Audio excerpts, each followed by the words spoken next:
So today I want to talk to you about repurposing your content. G'day, it's Andrew Abel here from Advisio.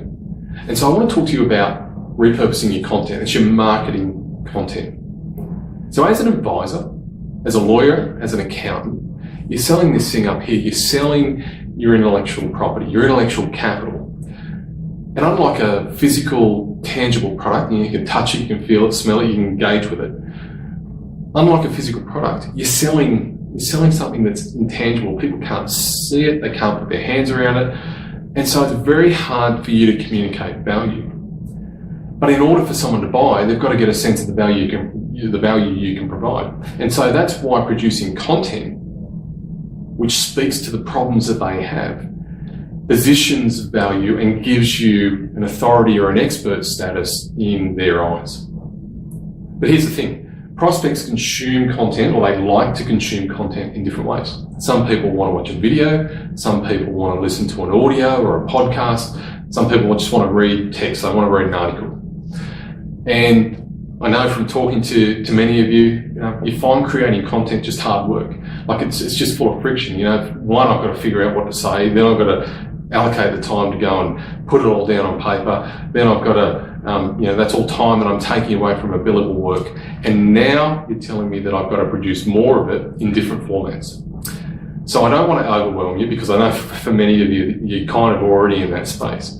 So let me just give you some strategies to be able to do this as effortlessly as possible. So what I would say in doing this, and I'm just going to unpack how I do it.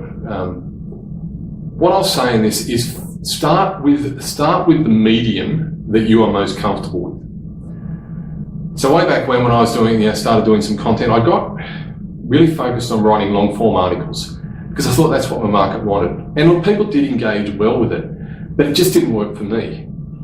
So I'm actually pretty good at writing an article, but it took a lot of time. And for me, that was friction, and it was time that I wasn't actually engaging with people. And so I needed to find easier, more seamless ways to be able to get my content out. And so for me, I always start with video. So, and I'll talk in another post about how I actually create the content itself. But I always start with video. And so once I've got my basic outline and my dot points, and I use a framework for that, once I've got my outline and my dot points, I just stand up and talk to a video like I'm doing right now. Once the video is finished, it gets produced and it gets uploaded to YouTube. I then send the link off to a crowd called rev.com. They do two things for me. They produce captions, subtitles if you like. And so the video you're watching right now, if you're watching on LinkedIn or on Facebook, you'll see subtitles there at the bottom. So they do that, and they create a transcript. Now I take the transcript and I adjust it marginally, and I load that up onto my website. So now I've got video and I've got written form. In the past, I don't do it at the moment, but in the past I would also separate the audio track from the video from the actual visual track, and I would have an audio track on the side as well. And so there I've got one production point, but I've got three different outputs, and then I can send that across different mediums, different channels. And now, once you've done that, the way to do that is to schedule it out. So there's a number of different social media schedulers.